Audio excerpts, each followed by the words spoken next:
بسم اللہ الرحمن الرحیم نحمده ونصلی علی رسولہ الکریم۔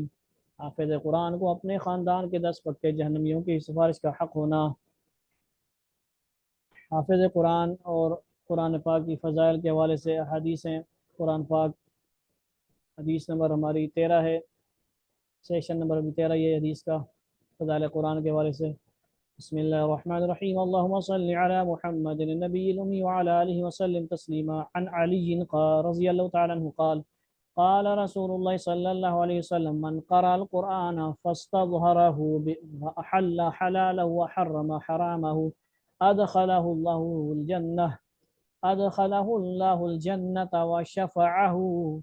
وشفعه في 10 من أهل بيته كلهم قد وجبت له النار۔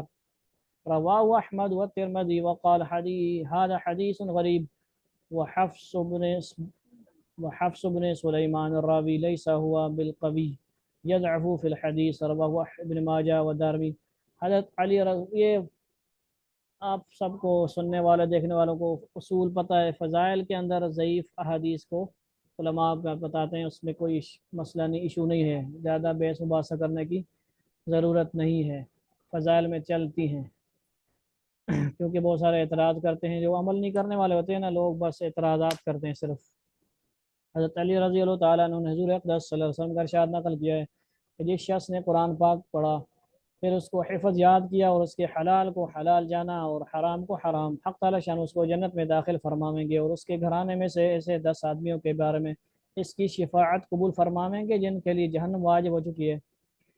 رواہ احمد و ترمذی۔ ٹھیک ہے جی، دخول جنت ویسے تو ہر مومن کے لیے ہے، انشاءاللہ ہے ہی، اگرچہ بدعمالیوں کی سزا بھگت کر ہی کیوں نہ ہو، لیکن حفاظ جو ہیں، حافظ کی جمع حفاظ کے لیے یہ فضیلت ابتداء دخول کے اعتبار سے، یعنی جلدی پہلے نمبروں میں داخل ہونے کے اعتبار، وہ 10 شخص جن کے بارے میں شفاعت قبول فرمائی گئی وہ فساق و فجار ہیں، نافرمان اور بہت زیادہ گناہ گار ہیں، جو مرتکب کبائر کے ہیں، یعنی مرتکب کام کرنے والے بڑے بڑے گناہ کو کبائر کبیرہ کی جمع ہے، اس لیے کہ کفار کے بارے میں تو شفاعت ہے ہی نہیں۔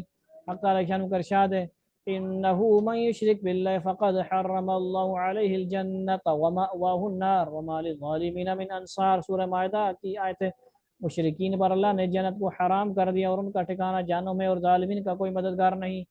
دوسری جگہ ارشاد ہے ما كان للنبي والذين آمنوا ان يستغفروا للمشركين ولو كانوا اولي قربى۔ ٹھیک ہے، الآیہ سورہ توبہ آیت نمبر 113 ہے۔ نبی اور مسلمانوں کے لیے اس کی گنجائش نہیں کہ مشرکین کے لیے استغفار کریں، اگرچہ وہ رشتہ دار ہوں، قریبی ہوں، جتنے بھی ہوں، وغیرہ وغیرہ۔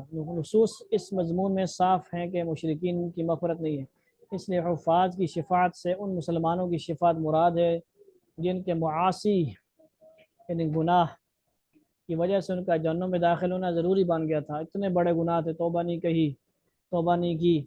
ٹھیک ہے جی، جو لوگ جہنم سے محفوظ رہنا چاہتے ہیں ان کے لیے ضروری ہے کہ اگر وہ حافظ نہیں اور خود حفظ نہیں کر سکتے تو کم از کم اپنے کسی قریبی رشتہ دار ہی کو حافظ بنا دیں، کہ اس کے تو فعل یہ بھی اپنی بدعمالیوں کی سزا سے محفوظ رہ سکیں۔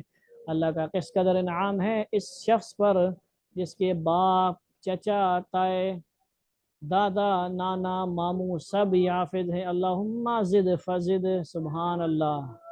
یہ ویسے نہیں انہوں نے لکھا کہ جس کے باپ، چچا، تائے، دادا، نانا، ماموں سب حافظ ہیں، یہ شیخ الحدیث رحمۃ اللہ علیہ نے اپنے بارے میں لکھا ہے۔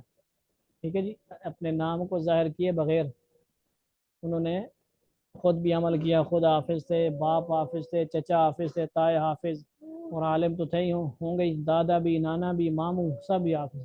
اللہ تعالی ہمیں بھی ہمارے بچوں کو ایسا بنائے کہ حافظ ہوں، ماموں بھی حافظ ہوں، چاچے بھی حافظ ہوں، اور چاچے تو کوئی ہے نہیں ہے، بہرحال آپ سب سننے والے دیکھنے والوں سب اپنے اپنے جو ہے نا عزیزوں کو حافظ بنائے۔ اللہ تعالی ہمیں عمل کی توفیق عطا فرمائے۔